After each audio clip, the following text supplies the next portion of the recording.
ಅಲ್ಲು ಅರ್ಜುನ್ ಕುರಿತಾದ big breaking update ಬರ್ತಾ ಇದೆ. ಅಲ್ಲು ಅರ್ಜುನ್ಗೆ ಹಾಗಾದ್ರೆ ಜೈಲೇ ಗತಿನ? ಅಲ್ಲು ಅರ್ಜುನ್ಗೆ 14 ದಿನಗಳ ನ್ಯಾಯಾಂಗ ಬಂಧನವನ್ನ ಘೋಷಿಸಿದೆ. ನಾಂಪಲ್ಲಿ ಕೋರ್ಟ್ ಈ ಆದೇಶವನ್ನ ಹೊರಡಿಸಿದೆ. ಕಾಲ್ ತುಳಿತದ ಪ್ರಕರಣದಲ್ಲಿ ಬಂಧನವನ್ನ ಪ್ರಶ್ನಿಸಿದ್ದ ಅಲ್ಲು ಅರ್ಜುನ್ಗೆ ಇದೀಗ 14 ದಿನಗಳ ನ್ಯಾಯಾಂಗ ಬಂಧನ ತುರ್ತು ವಿಚಾರಣೆಯನ್ನ ನಡೆಸಿ ಕೋರ್ಟ್ ಈ ಆದೇಶವನ್ನ ಕೊಟ್ಟಿದೆ.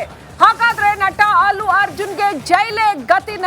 ದಕ್ಷಿಣ ಭಾರತದ big super duper star Allu Arjun, iconic star ಅಂತ ಎಣಿಸಿಕೊಂಡಿರ್ತಕ್ಕಂಥ ಅಲ್ಲು ಅರ್ಜುನ್ಗೆ ಕಾಲ್ ತುಳಿತದ ಪ್ರಕರಣದಲ್ಲಿ ಇದೀಗ 14 ದಿನಗಳ ನ್ಯಾಯಾಂಗ ಬಂಧನ.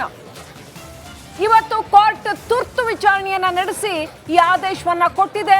ಹಾಗಾಗಿ ತನಿಖೆಗೆ ಬೇಕಾಗಿ 14 ದಿನಗಳ ನ್ಯಾಯಾಂಗ ಬಂಧನ. ಯಾವ ರೀತಿ ಹೋಗುತ್ತೆ ಈ ಪ್ರಕರಣ ಅನ್ನೋದನ್ನ ಮುಂದೆ ನೋಡ್ಬೇಕು. ಬ್ರೇಕಿಂಗ್ ಅಪ್ಡೇಟ್ ಬರ್ತಾ ಇದೆ ಈ ವಿಚಾರಕ್ಕೆ.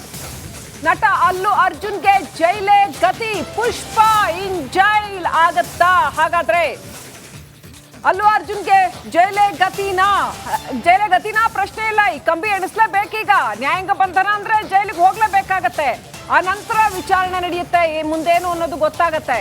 ನಾಂಪಲ್ಲಿ ಕೋರ್ಟ್ ಆದೇಶ ಹೊರಡಿಸಿರ್ತಕ್ಕಂಥದ್ದು 14 ದಿನಗಳ ನ್ಯಾಯಾಂಗ ಬಂಧನ. ಪುಷ್ಪ ಚಿತ್ರ ರಿಲೀಸ್ ಆಗಿ ಇಡೀ ದೇಶಾದ್ಯಂತ ಒಂದ್ ಕಡೆ ಸದ್ದು ಮಾಡ್ತಾ ಇದ್ರೆ, ಮತ್ತೊಂದು ಕಡೆ ಕಾಲ್ ತುಳಿತದ ಪ್ರಕರಣದಲ್ಲಿ ನಟ ಅಲ್ಲು ಅರ್ಜುನ್ಗೆ 14 ದಿನಗಳ ನ್ಯಾಯಾಂಗ ಬಂಧನ. ಚಂಚಲಗೂಡ ಜೈಲ್ಗೆ ಅಲ್ಲು ಅರ್ಜುನ್ ಅವ್ರನ್ನ ಶಿಫ್ಟ್ ಮಾಡಲಾಗತ್ತೆ. ಬಿಗ್ ಬ್ರೇಕಿಂಗ್ ಅಪ್ಡೇಟ್ ಬರ್ತಾ ಇರ್ತಕ್ಕಂಥದ್ದು. ದಕ್ಷಿಣ ಭಾರತದ ಸೂಪರ್ ಸ್ಟಾರ್ ನಟ ಅಲ್ಲು ಅರ್ಜುನ್ಗೆ ಜೈಲೇ ಗತಿ, 14 ದಿನಗಳ ನ್ಯಾಯಾಂಗ ಬಂಧನ. ಚಂಚಲಗೂಡ ಜೈಲ್ಗೆ ಶಿಫ್ಟ್ ಮಾಡ್ತಾರೆ ಅಲ್ಲು ಅರ್ಜುನ್ ಅವರನ್ನ. ನೋಡಿ, ಏನ್ ಬೇಕಾದ್ರೂ ಆಗಬಹುದು. Even if you are a super star. ನೋಡಿ, ನ್ಯಾಯಾಂಗ ಬಂಧನ, 14 ದಿನಗಳ ನ್ಯಾಯಾಂಗ ಬಂಧನ ಕಾಲ್ ತುಳಿತದ ಪ್ರಕರಣಗಳಲ್ಲಿ. ಆಮೇಲೆ ಶ್ರೀಲಕ್ಷ್ಮಿ ಬಹಳ ಪ್ರಮುಖವಾಗಿ ಏನು ಸಂದೇಶವನ್ನ ಕೊಡ್ತಾ ಇರೋದು, ನಾನು ಆಗ್ಲೇ ಹೇಳ್ತಾ ಇದ್ದೆ, 2 ಘಟನೆ ನಡೆದಿದೆ ಇವತ್ತು. ಅಲ್ಲೂ ಅಂದರ್, ಒಬ್ರು ಬಾಹರ್, ಇಬ್ಬರು ಕೂಡ ಸೂಪರ್ ಸ್ಟಾರ್ಸೇ. ಇಬ್ರು ಕೂಡ ದಕ್ಷಿಣ ಭಾರತದ ಸೂಪರ್ ಸ್ಟಾರ್ಸೇ. ಇವತ್ತು ಏನ್ ಸಂದೇಶ ಕೊಡ್ತು ಹೇಳಿ?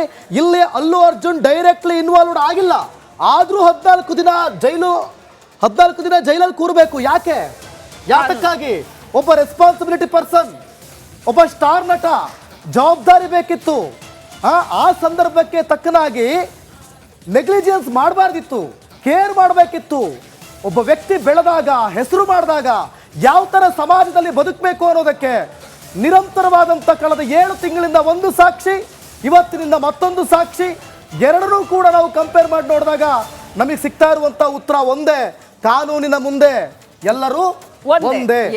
ಸೊ ಈ ಒಂದು ಉತ್ತರ ನಮಗೆ ಸಿಗ್ತಾ ಇರುವಂಥದ್ದು. ಸೊ ಹಾಗಾಗಿ ಇಲ್ಲಿ ಯಾವುದೇ ಇಂಟೆನ್ಷನ್ ಇಲ್ಲ. ಓಕೆ, ಮತ್ತೆ ದರ್ಶನ್ ಕಡೆ ಒಂದು ಬ್ರೇಕಿಂಗ್ ಬರ್ತಾ ಇದೆ, ನೋಡೋಣ. ರಿಪಬ್ಲಿಕ್ ಕನ್ನಡದಲ್ಲಿ ಪವಿತ್ರ ಗೌಡ ತಾಯಿ ಎಕ್ಸ್ಕ್ಲೂಸಿವ್. ರಿಪಬ್ಲಿಕ್ ಕನ್ನಡದಲ್ಲಿ ಪವಿತ್ರ ಗೌಡ ತಾಯಿ ಸಾಕಷ್ಟು ಖುಷಿಯಾಗಿರ್ತಾರೆ. ರಿಪಬ್ಲಿಕ್ ಕನ್ನಡಕ್ಕೆ ಪವಿತ್ರ ಗೌಡ ತಾಯಿ ಸಿಗ್ತಾರೆ ಕೆಲವೇ ಕ್ಷಣಗಳಲ್ಲಿ. ಪವಿತ್ರಾಗೆ ಜಾಮೀನು ಸಿಕ್ಕಿನಲ್ಲಿ 7 ಜನರ ಜಾಮೀನು ಅರ್ಜಿ ಮಂಜೂರಾಗಿದೆ, ಜಾಮೀನು ಸಿಕ್ಕಿದೆ. ಈ ವಿಚಾರವಾಗಿ ಇವತ್ತು ವಕೀಲರೆಲ್ಲರೂ ಕೂಡ ಮಾತಾಡಿದ್ರು. ಈಗ ರಿಪಬ್ಲಿಕ್ ಕನ್ನಡದ ಜೊತೆಯಲ್ಲಿ ಮಾತಾಡೋದಕ್ಕೆ ಪವಿತ್ರ ಗೌಡ ಅವರ ತಾಯಿ ಆಗಿರುವಂಥ ಭಾಗ್ಯ ಅವರಿದ್ದಾರೆ, ಅವ್ರನ್ನ ಮಾತಾಡ್ಸ್ತಾ ಹೋಗ್ತೀನಿ. ಮೇಡಮ್, ಏನು ಅನ್ನಿಸ್ತಾ ಇದೆ? ಇವತ್ತು ಜಾಮೀನು ಸಿಕ್ಕಿದೆ, 7 ತಿಂಗಳ. ತುಂಬ ಖುಷಿ ಆಯಿತು ನನಗೆ. ಸಖತ್ತಾಗಿ ಓಡಾಡಿದ್ದಾರೆ ಇವರು, ಪ್ರಯತ್ನ ಪಟ್ಟರು, ಆದರೂ ಓಡಾಡಿ ನಮಗೆ ಬೇಲ್ ತಂದು ಕೊಟ್ಟಿದ್ದಾರೆ. 7 ತಿಂಗಳು ಮಗಳು ಜೈಲಲ್ಲಿದ್ದರು. ಹಿಂಸೆ ಆಯಿತು ಇದ್ದಿದ್ದಕ್ಕೆ, ಕಷ್ಟ ಆಯಿತು ಒಂದು ಸ್ವಲ್ಪ. ಮೀಟ್ ಮಾಡೋ ಸಂದರ್ಭದಲ್ಲಿ ಏನು ಹೇಳ್ತಾ ಇದ್ರು ಪವಿತ್ರ? ಏನಿಲ್ಲ, ನಾನೇನು ತಪ್ಪು ಮಾಡಿಲ್ಲಮ್ಮ, ದೇವ್ರು ನೋಡ್ಕೊತಾನೆ, ನಾನು ಮಾಡಿಲ್ಲ ತಪ್ಪು, ಅಷ್ಟೇ ಮಾತಾಡ್ತಾ ಇದ್ದೆ. ಇನ್ನೇನು ಮಾತಾಡ್ತಾ ಇರಲಿಲ್ಲ ಅವರು, ಅಷ್ಟೇ ಹೇಳೋರು. ಹೇಳ್ಕೊಳ್ತಿದ್ರ ನಿಮ್ಮ ಹತ್ರ? ಏನು ಹೇಳ್ಕೊತಾ ಇರಲಿಲ್ಲ, ಅಷ್ಟೊಂದೆಲ್ಲ ಏನು ಹೇಳ್ಕೊಳ್ಳೋ ಅಂಥದ್ದು ಏನು ಇರಲಿಲ್ವಲ್ಲ. ಅಲ್ಲಿ ಹೇಳ್ಕೊಳ್ಳೋದಕ್ಕೆ ಏನು ಹೇಳ್ಕೊತಿರ್ಲಿಲ್ಲ. ದೇವ್ರವನೇ ಅದೊಂದು ಹೇಳೋರು, ದೇವ್ರವನೇ, ನಾವೇನು ತಪ್ಪು ಮಾಡಿಲ್ಲ, ನಾನು ಇಷ್ಟೇ, ಅದ್ರ ಮೇಲೆ ಇನ್ನೇನು ಹೇಳ್ತಾನೂ ಇರಲಿಲ್ಲ. ಈಗ ಈ ರೇಣುಕಾ ಸ್ವಾಮಿ ಕೊಲೆ ಆಯಿತು ಅನ್ನೋ ವಿಚಾರ ಗೊತ್ತಾಗ್ತಾ ಇದ್ದಂತೆಯೇ ನಿಮ್ಮ ಮಗಳನ್ನು ಕೂಡ ಪೊಲೀಸರು ಅರೆಸ್ಟ್ ಮಾಡ್ತಾರೆ. ಆ ಸಂದರ್ಭದಲ್ಲಿ ನೀವು ಎಲ್ಲಿದ್ರಿ? ನಿಮ್ಗೆ ಏನಾದರೂ ಗೊತ್ತಾಯ್ತು? ಆ ಟೈಮಲ್ಲಿ ಗೊತ್ತಾದಾಗ ನಿಮ್ಗೇನು ಅನ್ನಿಸ್ತು? ಗೊತ್ತಾದಾಗ ನಮಗೇನು ಅಷ್ಟೊಂದು ಗೊತ್ತಿರಲಿಲ್ಲ. ಆಮೇಲೆ ಗೊತ್ತಾಯಿತು, ಟಿ ವಿ ನೋಡಿದ್ಮೇಲೆ ನಮ್ಗೆ ಗೊತ್ತಾಗಿದ್ದು. ಅಂದರೆ ಏನೂ ಹೇಳ್ಕೊತಿರ್ಲಿಲ್ಲ ಅವ್ರಿಗೂ. ಬಟ್ ಹಿಂಗಾಗುತ್ತೆ ಅಂತ ಅವ್ರಿಗೂ ಗೊತ್ತಿರಲಿಲ್ಲ. ಹಿಂಗಾಗುತ್ತೆ ಹಿಂಗೆ ಹೇಳಿದ್ರೆ ಮನೇಲಿ ಇದು ಮಾಡ್ತಾರೆ ಅಂತ ಅವ್ರಿಗೂ ಗೊತ್ತಿರಲಿಲ್ಲ. ರೇಣುಕಾಸ್ವಾಮಿ ಮೆಸೇಜ್ ಮಾಡ್ತಾ ಇದ್ದು ಏನಾದರೂ ಹೇಳ್ಕೊಂಡಿದ್ರೆ ನಿಮ್ಮ ಹತ್ರ? ಇಲ್ಲ ಇಲ್ಲ, ನನ್ನ ಹತ್ರ ಏನು ಹೇಳ್ಕೊತಾ ಇರಲಿಲ್ಲ, ಏನು ಹೇಳ್ಕೊತಿರ್ಲಿಲ್ಲ ನನ್ನ ಹತ್ರ. ಜೈಲಿಗೆ ಹೋಗ್ತಿದ್ರಲ್ಲ ಆ ಟೈಮಲ್ಲಿ ನೀವು ಹೊರಗಡೆ ಪವಿತ್ರ ಗೌಡನ ನೋಡಬೇಕಾದ್ರು, ಜೈಲಲ್ಲಿ ಇದ್ದಂಥ ಸಂದರ್ಭದಲ್ಲಿ ಪವಿತ್ರ ಗೌಡನ ನೋಡಬೇಕಾದ್ರೆ ಏನು ಅನ್ನಿಸ್ತಾ ಇತ್ತು? ಒಬ್ಬ ನೋವಾಗ್ತಿತ್ತು, ಹೇಳ್ಕೊಳಕ್ಕಾಗ್ತಾ ಇರಲಿಲ್ಲ, ಸುಮ್ಮನೆ ತುಂಬ ನೋವಾಗ್ತಾಯಿತ್ತು ಅಷ್ಟೇ. ಅಷ್ಟು ಬಿಟ್ಟರೆ ಇನ್ನೇನು ಆಗ್ತಾಯಿಲ್ಲ. ಕಣ್ಣೀರು ಹಾಕ್ತಿದ್ದೀರಿ, ಇವತ್ತು ಆಗಬಾರ್ದಿತ್ತು ಆಗೋಗಿದೆ ಅನ್ನೋ ವಿಚಾರಗಳು, ಚರ್ಚೆಗಳು ಆಗುತ್ತೆ. ಅದೆಲ್ಲವನ್ನು ಆ ಟೈಮು ಏನು ಮಾಡೋಕ್ಕಾಗಲ್ಲ, ಅದು ಹಣೆ ಬರ ಟೈಮು ಒಂದೊಂದು ಇರುತ್ತೆ. ಈಗ ಮುಗ್ದಿದೆ, ಇಲ್ಲಿಂದ ಈಚೆಗೆ ಆರಾಮಾಗಿರಲಿ ಅಷ್ಟೇ. 7 ತಿಂಗಳು ಜೀವನ ಹೇಗಿತ್ತು? ಸ್ವಲ್ಪ ಕಷ್ಟ ಆಯಿತು ಬಿಟ್ಟಿರೋದಕ್ಕೆ, ಮಗಳು ಅಲ್ಲಿ ಕಷ್ಟ ಆಯಿತು ಸ್ವಲ್ಪ. ಮಗಳನ್ನ ನೋಡ್ಕೊಳ್ತಿದ್ರಿ? ನೋಡ್ಕೊಳ್ತಾ ಇದ್ದೆ ಮೊಮ್ಮಗಳು. ಎಲ್ಲರೂ ಕೂಡ ಅದೇ ವಿಚಾರವಾಗಿ ತುಂಬ ಓಡಾಡಿದ್ದಾರೆ, ತುಂಬ ಮಾಡಿದ್ರು. ಟಾಮಿ ಸಮಷ್ಟಿನೂ ಅಷ್ಟೇ, ಅವ್ರ ಹತ್ರ ನಾವು ಬೇಜಾನ್ ಸತಿ ಹೋಗಿ ಮಾತಾಡಿ ನಾವು ಅವ್ರಿಗೆ ಇದು ಮಾಡಿದ್ದಕ್ಕೆ ನಮ್ಗೆ ಮಾಡಿಕೊಟ್ರು, ಅದೊಂದು ನನಗೆ ಖುಷಿ ಆಯಿತು. ಒಪ್ಸಿತ್ತಾ ಇವತ್ತು ಜಾಮೀನು ಸಿಗುತ್ತೆ ಅಂತೇಳಿ? ಇತ್ತು ಒಂದು ಕಡೆ, ದೇವರ ನೆನ್ಕೊಂಡು ಬಂದ್ವಿ ಅಷ್ಟೇ. ಮಗಳು ನೋಡೋ ಕಾತ್ರ ನಿಮಗೆ? ಆ ಥರ. ರೇಣುಕಾಸ್ವಾಮಿ ಕುಟುಂಬಸ್ಥರು ಕೂಡ ನೋವಲ್ಲಿದ್ದಾರೆ. ನೀವು ನೋವೆಲ್ಲಿದ್ದಾರಲ್ಲ, ಎಲ್ಲರಿಗೂ ನೋವೇ ಅಲ್ಲ, ಅವ್ರಿಗೂ ನೋವೇ, ನಮಗೂ ನೋವೇನೆ, ಆಗಿರೋ ಎಷ್ಟು ಜನಕ್ಕೂ ನೋವೇನೆ, ಎಲ್ಲರಿಗೂ ನೋವೇನೆ.